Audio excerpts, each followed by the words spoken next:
Good morning. आज हम पढ़ेंगे कक्षा 10वीं का पाठ नंबर 9 रीढ़ की हड्डी। ये हमारे आज के लेखक हैं जगदीश चंद्र माथुर जी। आइए लेखक के बारे में जानते हैं।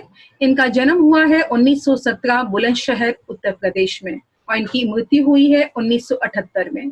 परिचय: जगदीश चंद्र माथुर जी एक वरिष्ठ साहित्यकार और संस्कृत पुरुष थे।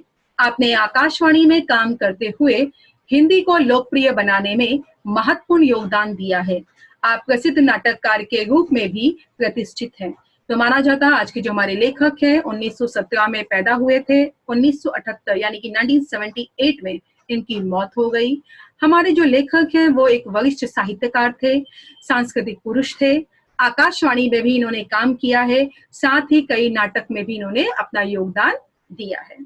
आइए पाठ के बारे में जानते हैं। गद्य संबंधी प्रस्तुत एकांकी में जगदीश चंद्र माथुर ने स्त्री शिक्षा के महत्व को दिखाया है। यानी आज की कहानी में हम पढ़ेंगे कि स्त्रियों का शिक्षा लेना कितना जरूरी होता है। समाज के दकियानुसी मतलब पुरानी विचारधारा पर प्रहार करते हुए, प्रहार मतलब चोट करते हुए, लेखक ने नारी सम्मान को महत्व प्रदान किया है। तो आज हम पहला पढ़ेंगे कि नारी शिक्षा का महत्व जो दिया गया है वो पढ़ेंगे, और दूसरा कि हमें पुरानी विचारधाराओं को त्याग कर नारी को भी समाज में उतनी ही इज्जत देनी चाहिए जितना अन्य लोगों को मिलता है। आइए पाठ शुरू करते हैं। पाठ शुरू करने से पहले हम अपने पात्र देखेंगे। पात्र मतलब कैरेक्टर। पहला है हमारा कैरेक्टर उमा, सुशिक्षित युवती। सुशिक्षित मतलब पढ़ी लिखी। तो मान के चलेंगे ये उमा है। राम स्वरूप उमा के पिता, तो ये उमा के पिता है। प्रेमा उमा की माँ, तो ये है हमारी उमा की माँ। चित्र आप देख ही रहे हैं। शंकर युवक, शंकर वो लड़का है जो उमा के रिश्ते के लिए उनके घर आया है, उमा को देखने के लिए। गोपाल प्रसाद शंकर के पिता, तो ये जो महाशय आप देख रहे हैं शंकर के पिता है, यानी बाप बेटे दोनों उमा को देखने आए हैं। रतन राम स्वरूप का नौकर, ये है राम स्वरूप जी का नौकर। आइए एक बार वापस पात्रों को देखते हैं। ये है हमारी उमा जो पढ़ी लिखी एक लड़की है। ये उमा के पिता है राम स्वरूप जी। ये उमा की माँ है प्रेमा। ये शंकर है जो उमा को देखने आया है, और ये शंकर के पिता हैं गोपाल प्रसाद जी। और ये अंतिम जो आप देख रहे हैं चित्र, ये है रतन राम स्वरूप जी का नौकर। आइए अगला देखते हैं।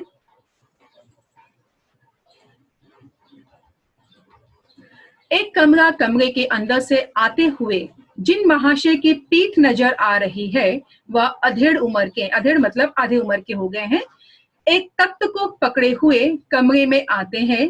तख्त का दूसरा सिरा उनके नौकर ने पकड़ लिया है। ये देखिए तख्त एक नया शब्द है, इसका अर्थ होता है लकड़ी की चौकी। तो इस तरह से बताया है कि कमरा खुलता है, कमरे में के अंदर से दो लोग बाहर आ रहे हैं।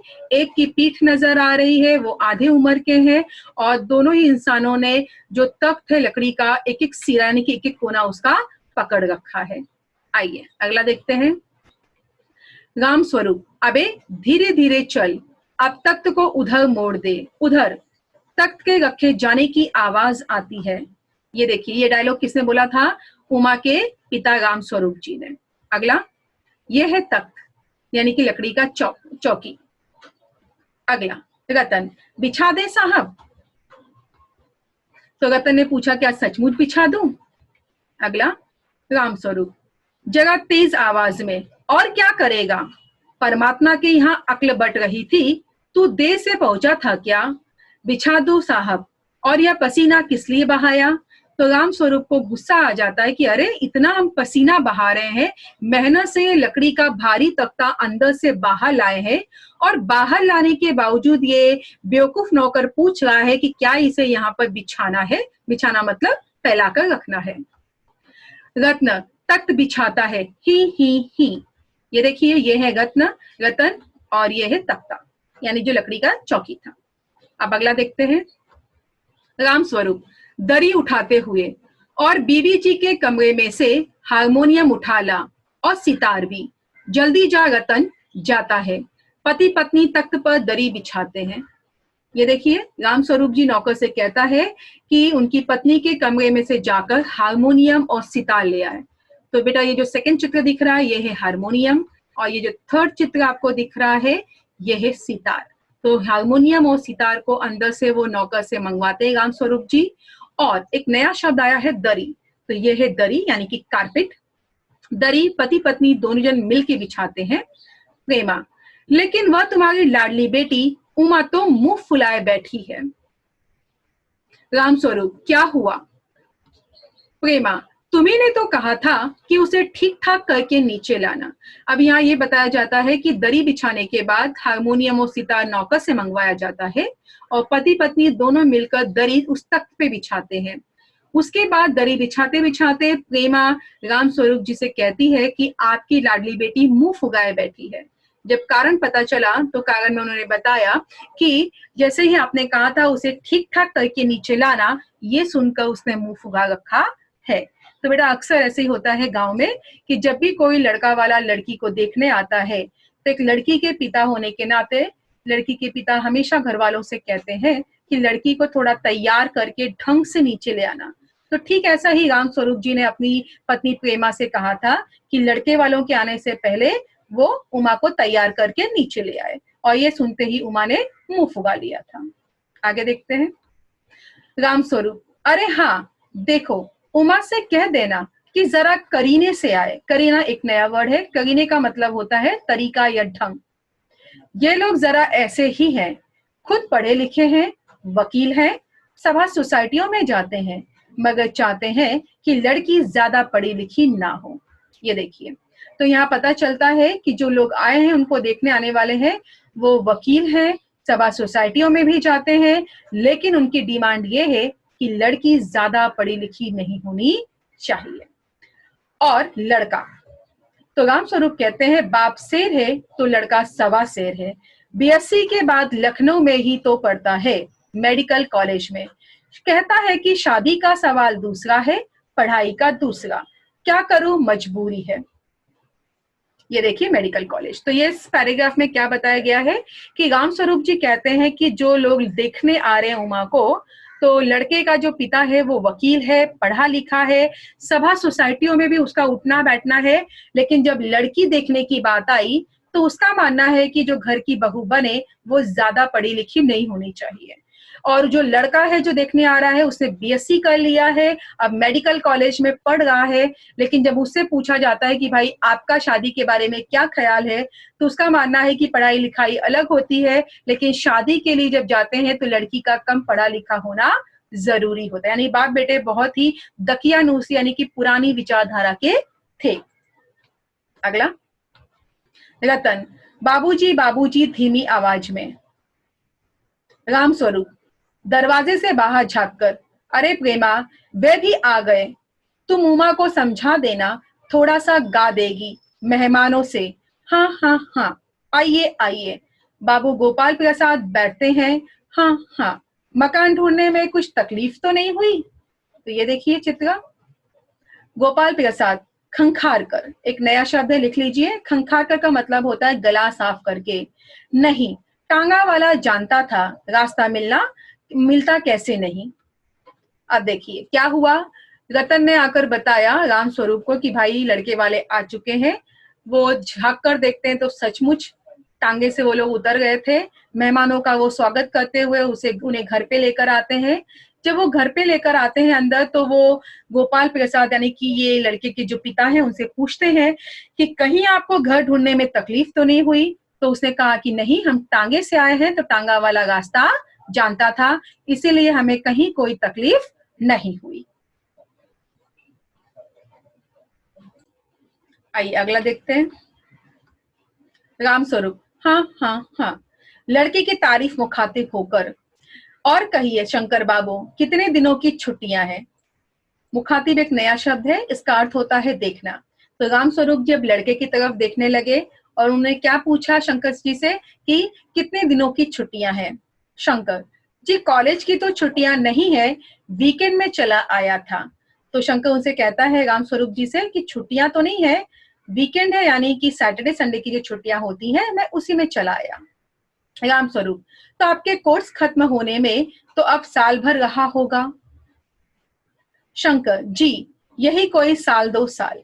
तो यहाँ पता चलता है कि शंकर बातों को घुमा देता और कहता है कि हाँ यही साल 2 साल बचा है मेरा कोर्स खत्म होने पर। अगला, राम स्वरूप, साल 2 साल।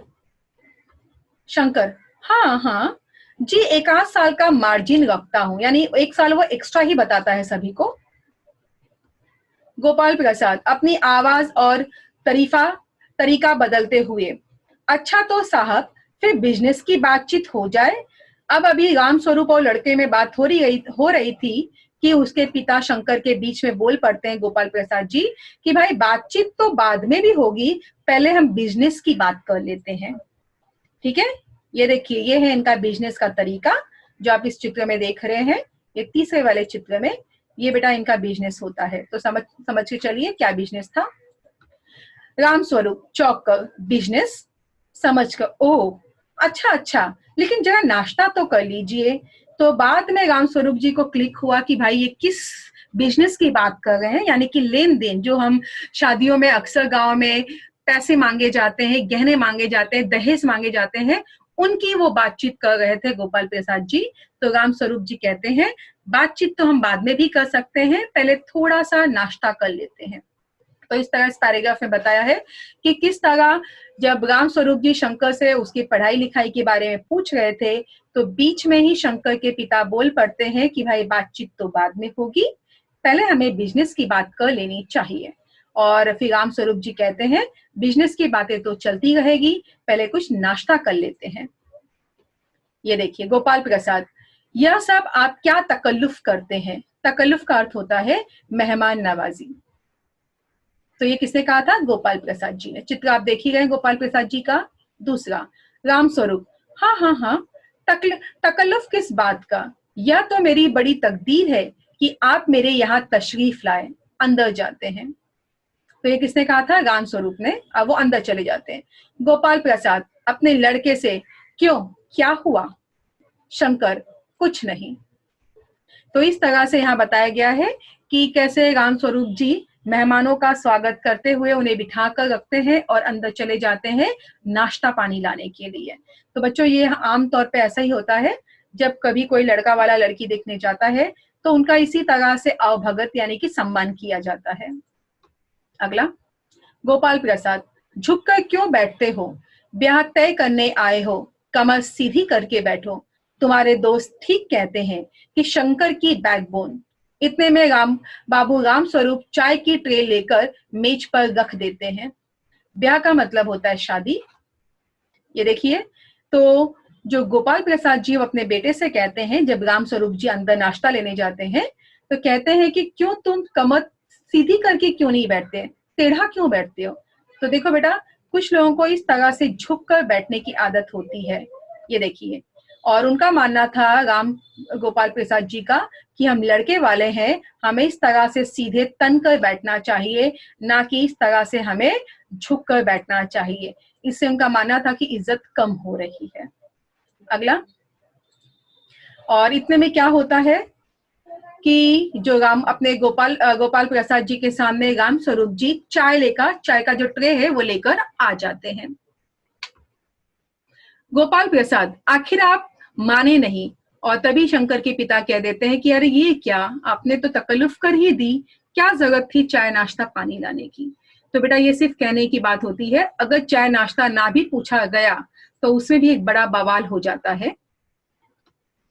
अगला, राम स्वरूप चाय प्याले में डालते हुए, हाँ हाँ हाँ, आपको विलायती चाय पसंद है या हिंदुस्तानी?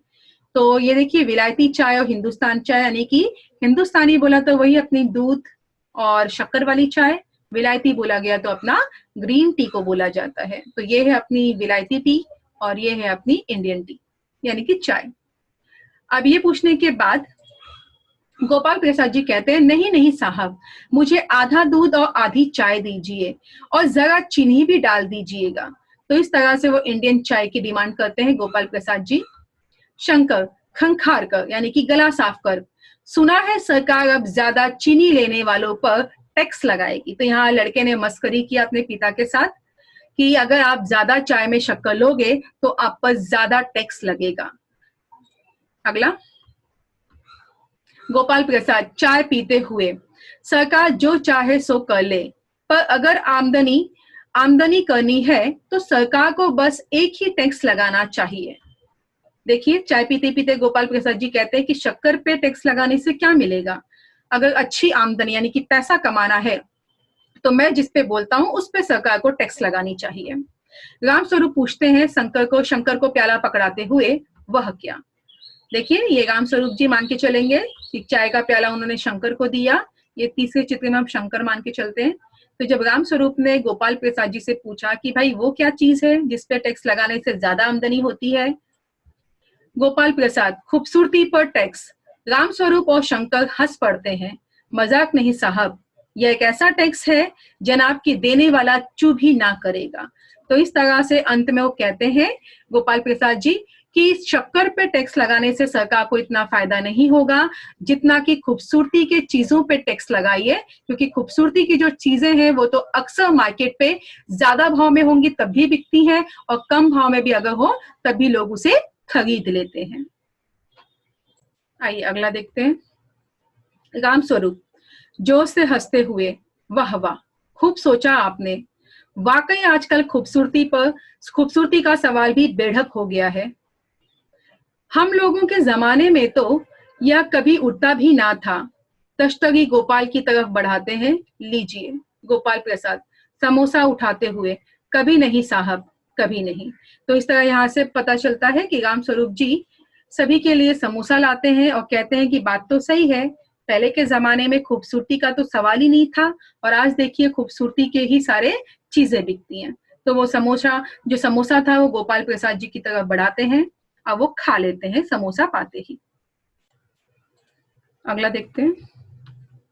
रामस्वरूप, शंकर की तरफ मुखातिब होकर, आपका क्या ख्याल है शंकर बाबू? ये देखिए, रामस्वरूप जी शंकर से पूछ रहे हैं, शंकर, किस मामले में? रामस्वरूप, यही कि शादी तय करने में खूबसूरती का हिस्सा कितना होना चाहिए? गोपाल प्रसाद, बीच में ही, यह बात दूसरी है बाबू रामस्वरूप, मैंने आपसे पहले भी कहा था, लड़की का खूबसूरत होना निहायत जरूरी है, और जायचा यानी कि जन्म पत्र तो मिल ही गया होगा। तो ये देखिए यहाँ पे क्या बात हुई कि शंकर और रामस्वरूप के बीच में बातें हो रही थी कि खूबसूरती कितनी अहमियत रखती है शादी के मामले में।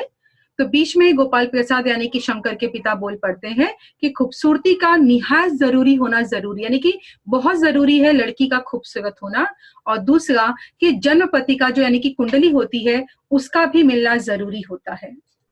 आगे, रामस्वरूप जी, जायचे का मिलना क्या मुश्किल बात है, ठाकुर जी के चरणों में रख दिया जाए, बस खुद ब खुद मिल गया, मिला हुआ समझिए। शंकर भी हंसता है मगर गोपाल प्रसाद गंभीर हो जाते हैं। ये देखिए नेक्स्ट, गोपाल प्रसाद, लड़कियों को अधिक पढ़ने की जरूरत नहीं है, सिलाई पुताई कर ले बस।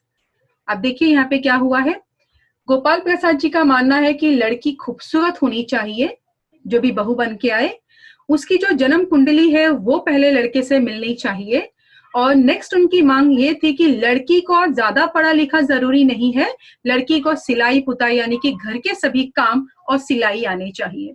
तो इस तरह से यहाँ पे ये पता चलता है कि गोपाल प्रसाद जी भले ही वकील थे, पढ़े लिखे इंसान थे, सभा सोसाइटियों में आते जाते थे, फिर भी जब वो अपने घर के लिए बहू ढूंढने निकलते हैं तो उनका मानना था बहू ऐसी होनी चाहिए जो कम पढ़ी लिखी हो लेकिन घर के कामों में एकदम बढ़िया होनी चाहिए।